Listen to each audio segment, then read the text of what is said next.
Madame, Monsieur, bonsoir et merci de nous choisir pour l'actualité économique. Au sommaire, la Banque mondiale soutient le Togo dans le processus de digitalisation de ses services.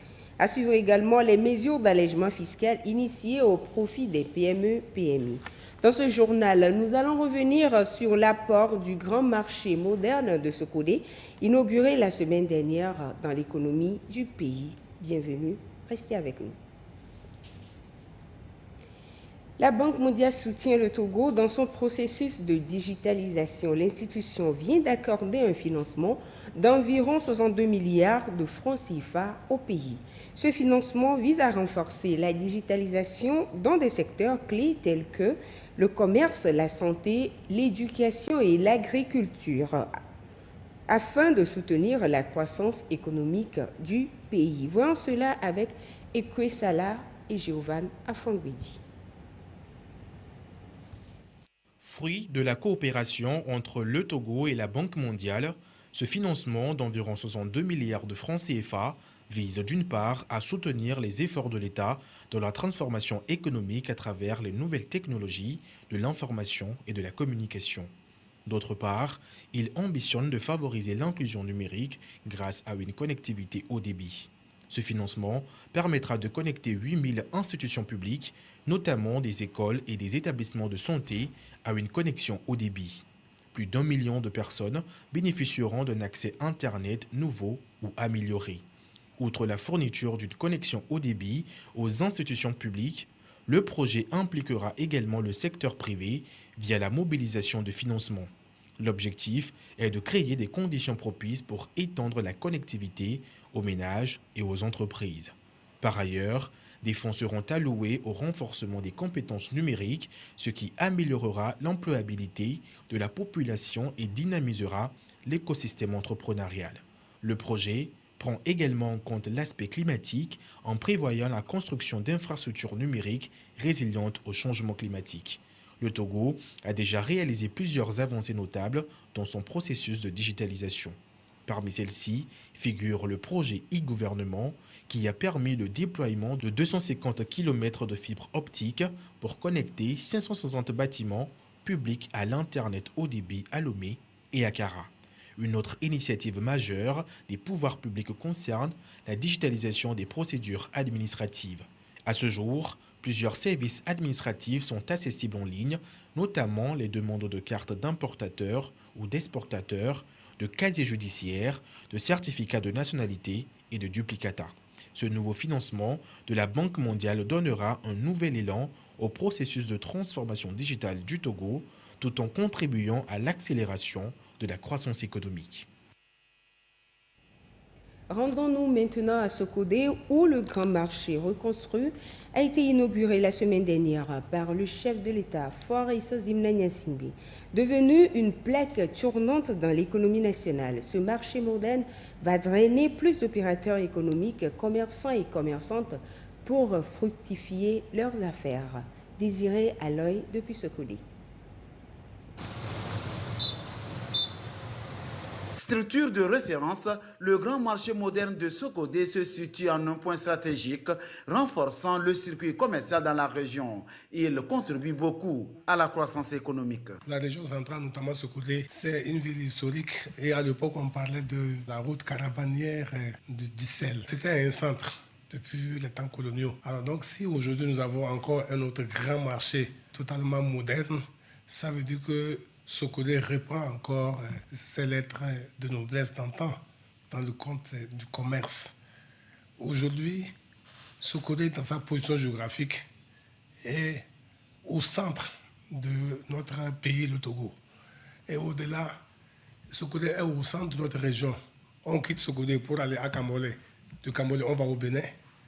On quitte Sokode pour aller à Bassar, Ghana, jusqu'à Tantandé. Et Sokode vers le nord, le Grand Nord, Sokode vers le Grand Sud. Alors, donc, ça veut dire que Sokode reste la plaque tournante commerciale pour les hommes d'affaires, pour tous les commerçants.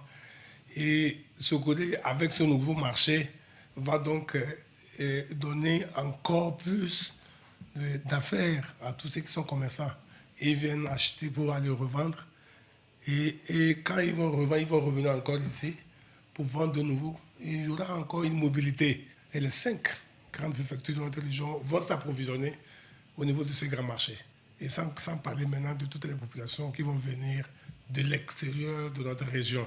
Vous voyez donc, ça veut dire que Sokodé reste vraiment le centre de toutes les affaires. C'est vraiment un joyau que le chef de l'État vient de remettre à la population de Sokodé, à toute la région centrale. La plateforme commerciale de Sokodé offre des commodités, des innovations qui boostent les échanges commerciaux. Le marché a acquis son sens de modernité. C'est un marché totalement moderne, avec l'installation de Wi-Fi. Comme vous le savez désormais, les affaires se font non pas en argent liquide, mais on les fait par l'Internet. On peut désormais être à Lomé ou ailleurs, et au-delà même de Lomé, et faire les commandes à partir de Sokodé. On peut également faire la même chose. Donc c'est déjà un plus par rapport à ce que nous connaissions. Nous allons connaître encore plus les affaires au niveau de ce grand marché. Ça veut dire que c'est un flux de nouveau qui va s'augmenter. Les hommes d'affaires vont être encore plus nombreux, puisqu'ils ne vont pas se déplacer pour arriver à Sokodé. Alors ça veut dire que le marché moderne de Sokodé restera toujours un grand centre d'affaires qui, bien entendu, est en train de gagner davantage. Avec ses 1200 places, 200 boutiques, 2 grands magasins et autres, l'infrastructure va continuer de jouer son rôle de levier de croissance économique au niveau régional et national. Et les hommes d'affaires, les commerçants, les commerçantes, tous ceux qui sont acteurs de ce grand marché ne vont jamais regretter de venir à Sokodé et faire leurs affaires. Reconstruite, le grand marché moderne de Sokodé va opérer une dynamique dans les échanges commerciaux pour renforcer davantage son rôle de poumon dans le circuit commercial au niveau de la région et partant de là dans tout le pays. Parlons fiscalité maintenant. Le gouvernement a mis en place une série de mesures incitatives pour soutenir les PME-PMI cette année. Des initiatives qui vont permettre d'alléger les charges fiscales et de renforcer la compétitivité des entreprises nationales dans un contexte économique en pleine mutation. Marco Ayanor et Marie-Thérèse Nabili. Le gouvernement a dévoilé un ensemble de mesures destinées à soutenir les secteurs industriels et les petites et moyennes entreprises PME-PMI pour l'année en cours. Ces initiatives visent principalement à alléger les charges fiscales des entreprises et à renforcer leur compétitivité sur le marché. Les industries manufacturières et extractives se verront ainsi octroyer une réduction de 50% sur les droits de douane concernant l'importation de gasoil essentiel à leurs opérations. Une décision qui devrait avoir un impact positif sur leurs coûts de production. En parallèle, les entreprises œuvrant dans la production de biens naturels bénéficieront d'un allègement considérable des droits d'accise, facilitant ainsi leur développement et leur compétitivité. Dans une optique de soutien aux entreprises locales, le taux des droits d'enregistrement sur les marchés publics a été revu à la baisse, passant de 2% à 1,5%. Cette baisse vise à alléger les charges des entreprises engagées dans des projets publics et à favoriser une plus grande participation des PME à ces marchés. Par ailleurs, plusieurs exonérations fiscales mises en place l'an dernier ont été reconduites, notamment pour l'importation de matériel agricole et d'engins de travaux publics qui resteront exemptés de droits de douane et de TVA. Dans le secteur des transports, une exonération totale de la taxe sur les véhicules à moteur TVM, instaurée depuis 5 ans, continue de réduire les coûts pour les entreprises de transport.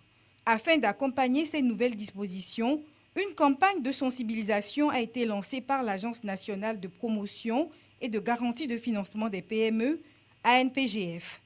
L'objectif, garantir une meilleure compréhension de ces mesures et en assurer une utilisation optimale pour les entrepreneurs locaux. Ces actions visent à stimuler la croissance des PME et à renforcer leur compétitivité, répondant ainsi aux défis d'un environnement économique de plus en plus concurrentiel.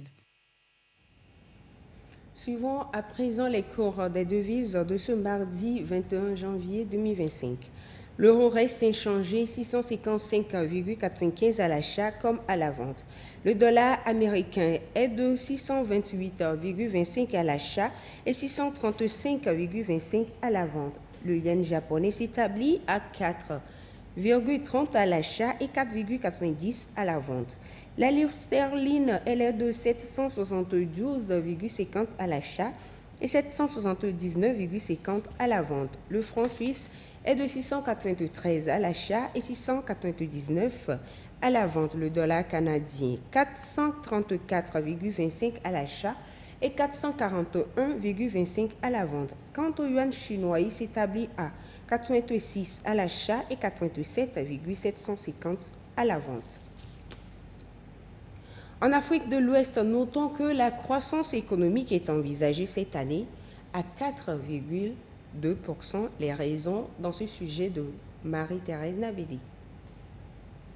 L'Afrique subsaharienne pourrait connaître une croissance économique de 4,2% en 2025. Publié le mercredi 8 janvier 2025 par l'agence de notation financière Moody's Ratings, le rapport évoque comme facteur l'assouplissement des conditions financières, les investissements accrus dans les infrastructures et le secteur de l'énergie, l'accélération du rythme des réformes économiques et de l'expansion du secteur des services. Dans cette même veine, le document souligne que la croissance économique moyenne de la région devrait être plus élevée que celle enregistrée au cours de la dernière décennie, qui a été marquée par plusieurs chocs endogènes et exogènes, tels que la chute des prix des matières premières durant la période 2014-2016, la pandémie de Covid-19 et l'envolée de l'inflation consécutive au déclenchement du conflit russo-ukrainien.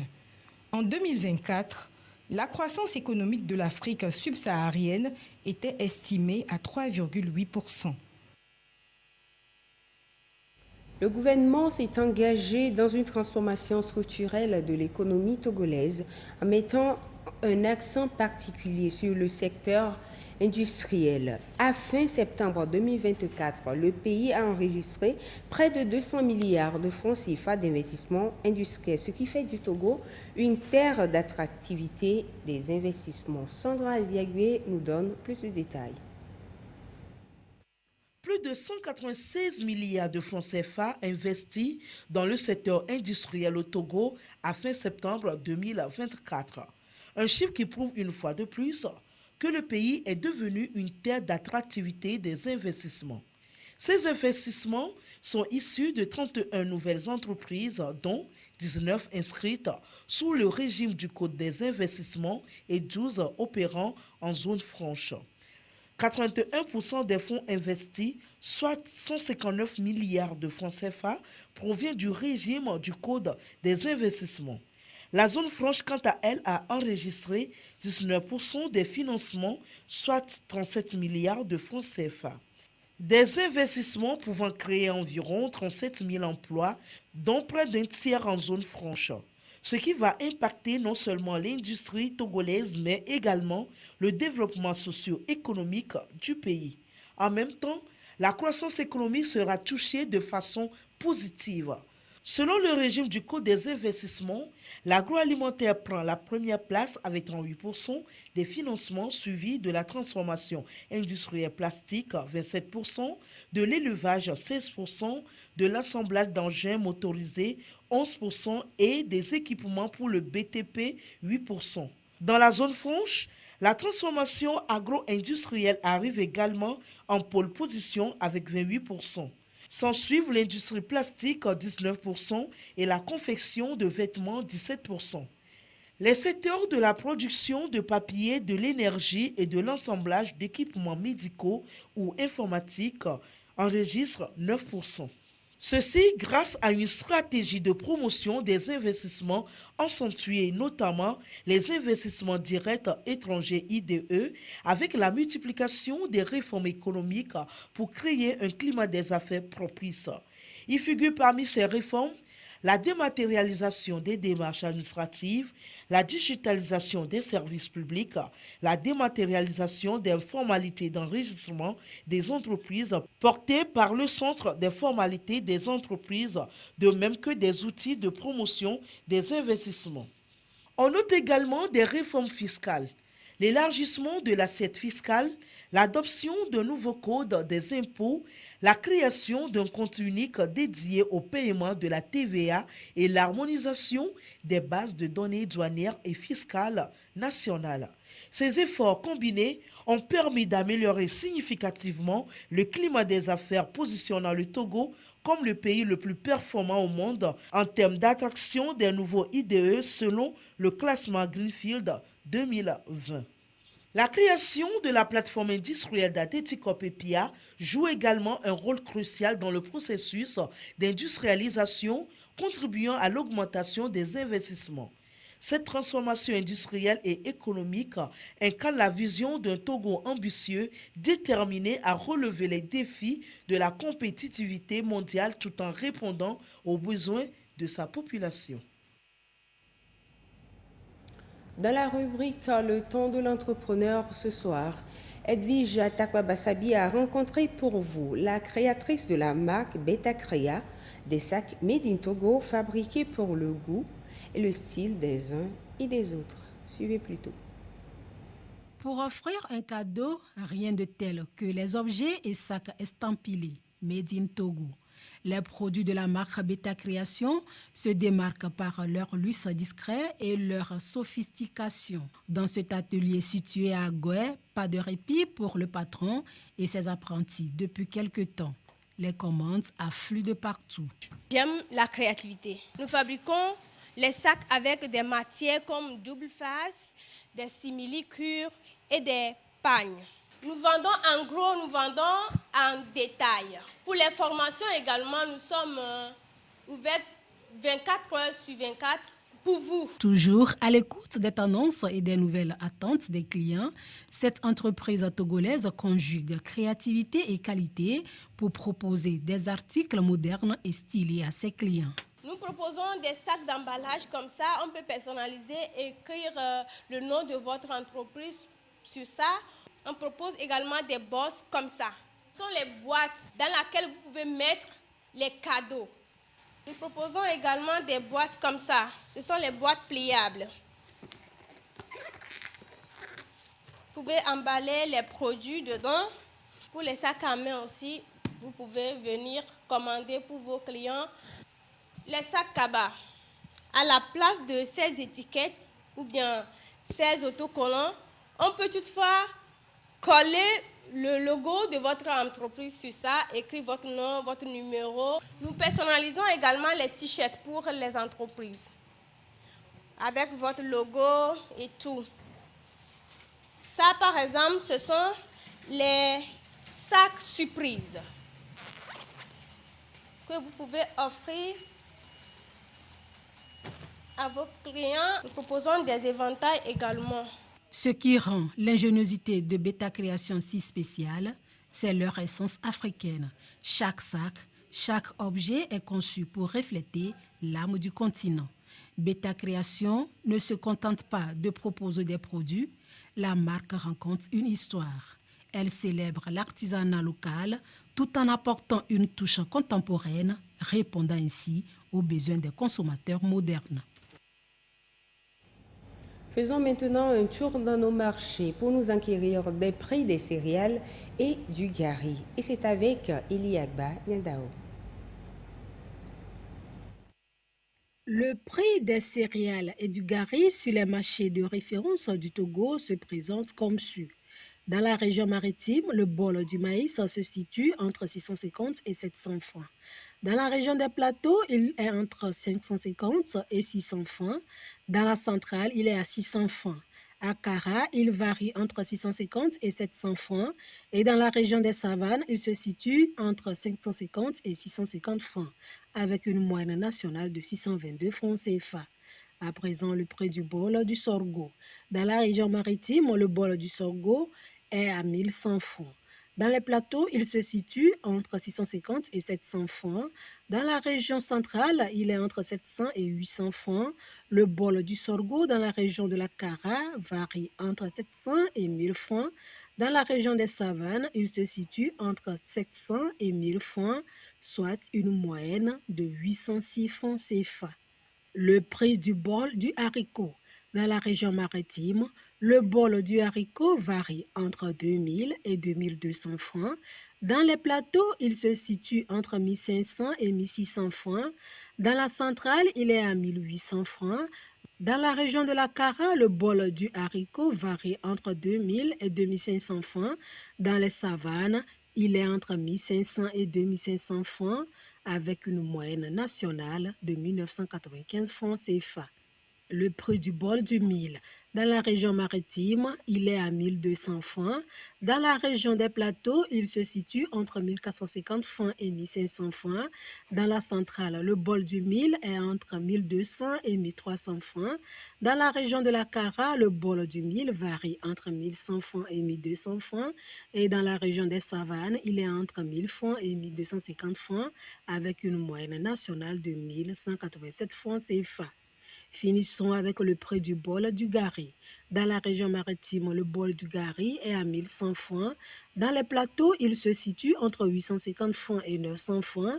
Dans la région centrale, il est à 800 francs. Dans la région de la Kara, le bol du gari varie entre 800 et 900 francs. Dans la région des savanes, le prix du bol du gari est entre 1000 francs et 1100 francs, soit une moyenne nationale de 954 francs CFA.